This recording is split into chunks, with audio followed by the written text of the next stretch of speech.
So hello, I'm David Maginley, chaplain with the Spiritual Care Program, and I'm here to talk about meaning and survivorship.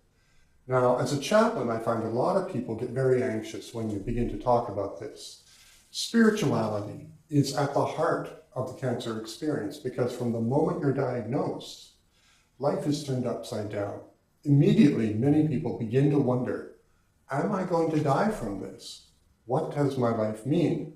How am I going to get through this? And they really begin to worry about their family members and those they care for. In fact, that's the number one concern that most people have. Number two concern is their own suffering. How will I suffer as I go through the treatment? And the third concern is usually unfinished business. So those are issues all around the meaning that cancer can bring to your life. The fourth issue that people are concerned about is actually dying. So that's down the road. Spirituality, though, is critical to explore in the cancer journey. It is from our spiritual center that we evoke the most meaning in the experience.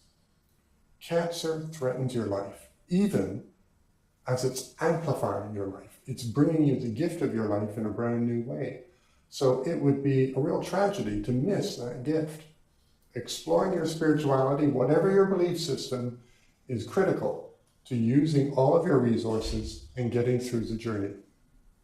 Now, I like this slide. This is a symbol, a heart wrapped in barbed wire. Lance Armstrong used to say, cancer is a gift wrapped in barbed wire, and that gift is yourself, your own life.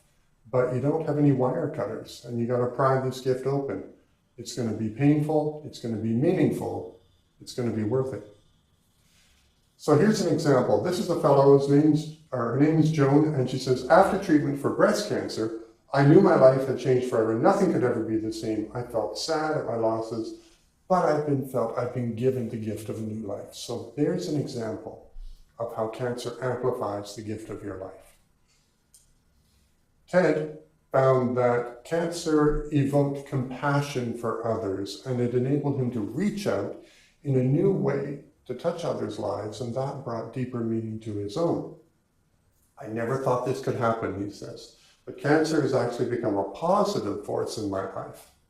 That's something only the patient can say. It has given me a chance to make a difference through volunteering. I've met some of the most caring and bravest people in the world. Feeling like others need me gives me strength to keep on living. This is the hero's journey, a spiritual archetype of connecting with the deepest gift and strength within you and going there through your vulnerability and your mortality. Our instinct is to shy away from this homework of life because it scares us. But by going deep into it with compassion, you'll find that you'll connect to a wisdom you didn't know you had, and you will be able to do this. What is spirituality? Now, some people say they have no faith at all, no belief in God or no spirituality, and yet we're all spiritual people. Spirituality is an aspect of our humanity. Here's one definition: an ultimate reality, an inner path, enabling a person to discover the essence of his or her being, the deepest values and meaning by which people live. So this is the kind of homework that's waiting for you, usually after your treatment is finished. A lot of people get through their treatment, they're given the green to go ahead, the staff and the medical team say, you've done well and now your treatment's over, go and enjoy your life. And yet you don't feel normal. You don't feel that gift of life. You're troubled by how unsettled you remain to feel, even though your treatment is done. Family and friends are thrilled and rejoicing and trying to encourage you. And yet that happiness and joy isn't there. That's normal because your emotional homework at the deepest level is only beginning when your treatments end. This is unwrapping the gift of your life. All of your resources have gone into getting through treatment and coping with disease. And now that you're away from the hospital and away from treatment, now the other homework and emotional resources are going to be needed to deal with that. All that homework rises up now. Normal is actually gone, and it will never come back. But a new normal will arrive as you embark on the journey of exploring what does cancer mean to me, how am I going to use it to amplify my life? So, spirituality is expressed in so many different ways.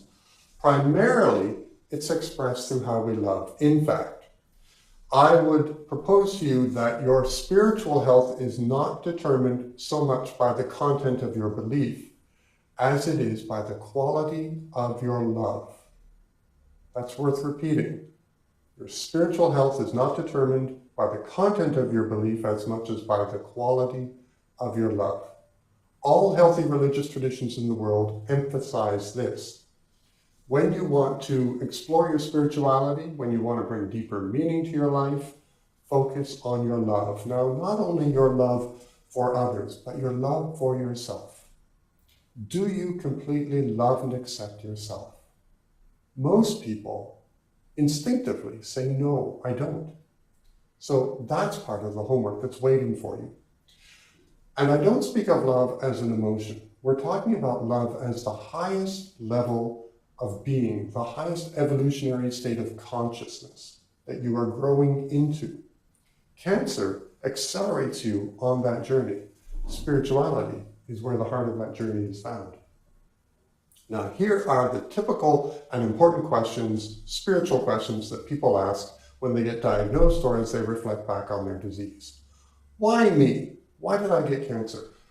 Was it destiny, right? Cancer is part of God's plan.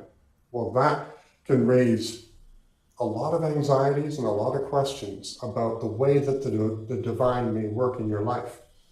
Is it fate? Cancer is the inevitable outcome of life choices. Now, this is very common. People continue to reflect back and ask, what did I do to myself that brought cancer on? Was it where I worked? Was it what I was exposed to? Was it how I feel about my relatives, my relationship? Was it something I did emotionally? These are questions that express our powerlessness and our desire for more meaning and control. They are the search for safety in the journey of your life. Is it discipline? Cancer is a divine lesson to shape your life. Well, when we raise that question, we feel it is a divine lesson. It's a very hard lesson. And that simply reveals our concept of God at this point. What is your concept of the divine? Is it a divine that is judgmental and disciplinary? Is it one that is gracious? Is it one that is abstract? Or is it one that is personal? Reflect upon your concept of God and realize that we always need to outgrow our concept of God. The meaning, the image of the divine that we had before cancer may not be substantial enough or sufficient enough to hold our new experience of life. So we have to outgrow our concept of the divine in order to grow into a more expansive one and a deeper life. Cancer is going to amplify that, so don't be scared of those questions. Was it karma? Cancer is part of the cause and effect cycle of being. That's similar to fate. It's also an expression of powerlessness and a hope for more meaning and control. Nobody can answer these questions, but they're important as part of your wrestling with meaning and coming into a new and deeper life. What can you do? So for caregivers, what can you say when someone is asking these questions? Perhaps you're sitting with your cancer survivor and she's asking, why did I get this? It's important you do not answer that question, but you help the question be unpacked. You help the person explore the question. So the quality of your presence is going to make it safe for the other person to explore those issues. For all of us, what does it mean? We don't know. For the person who survived cancer and has finished treatment, you're going to be unpacking this for the rest of your life. It's going to help to inform and even shape and define who you are and who you are to become. So it's a shame to miss that homework and that richness by moving too quickly back into what you thought would be normal and stable, but you know is actually quite fragile. For survivors, there are some specific things you can do to enhance your spiritual journey. Journaling, writing it down. It's amazing to look back 3 months later and read what your thoughts were and realize how you've moved from that space. Storytelling. Tell your story to others who earn your trust. Because we are talking about exposing a vulnerability, and you need someone that it's safe to do that with.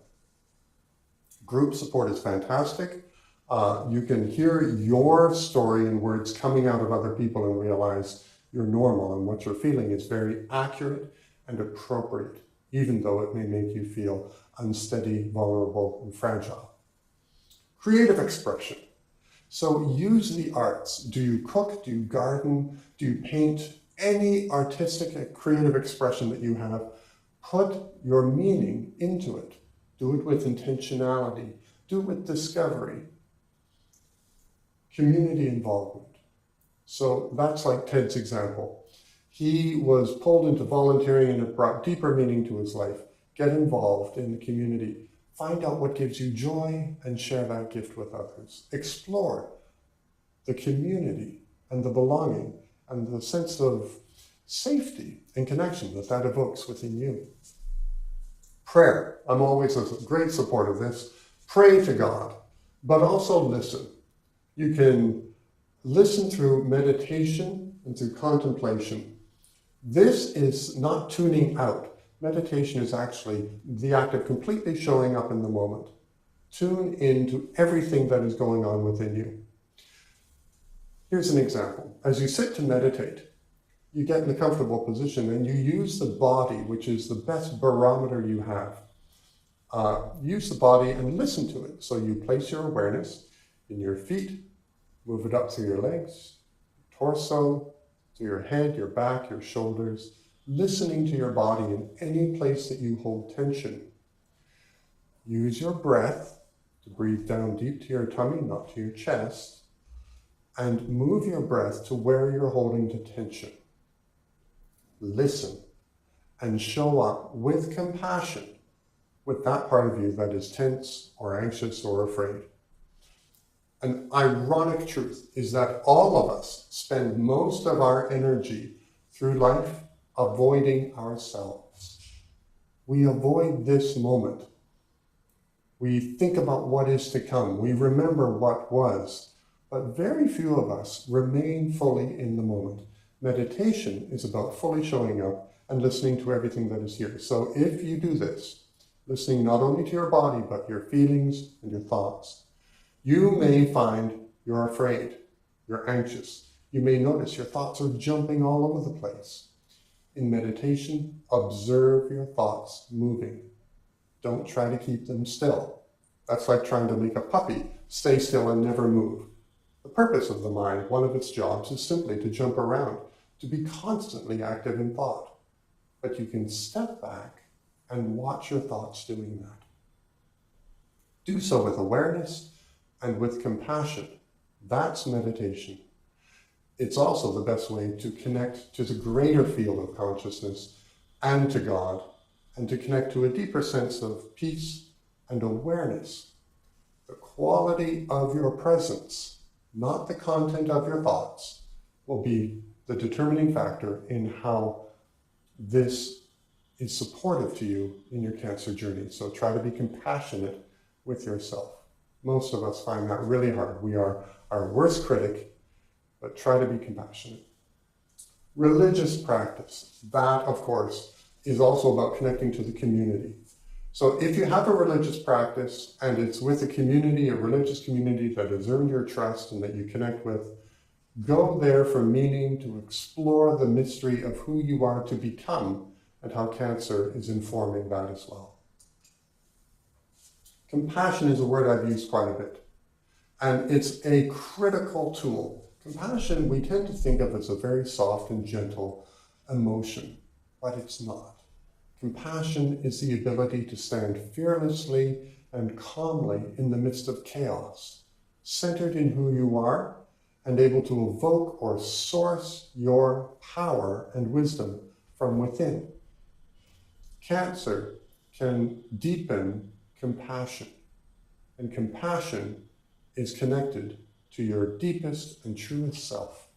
So I want to encourage you to go to the places that scare you, to talk about them with others who are in your trust, and to do so compassionately, not fearlessly so much, but compassionately, and you'll discover yourself in a new way. That gift wrapped in barbed wire will be opened before you realize it.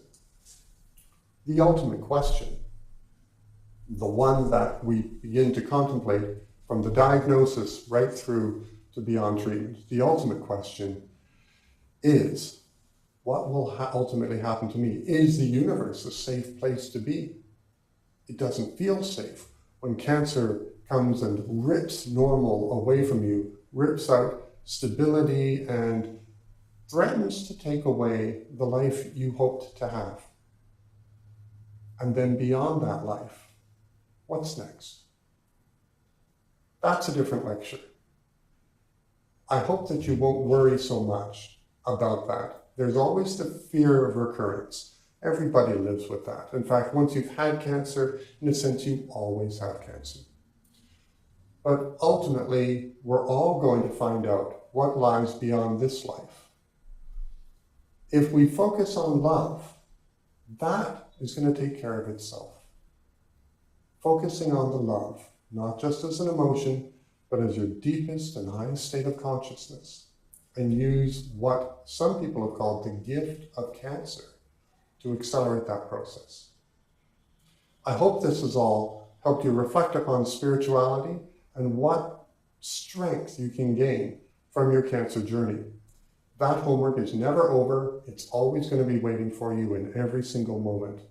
I hope you're able to do it with compassion and wisdom and the support of those you love.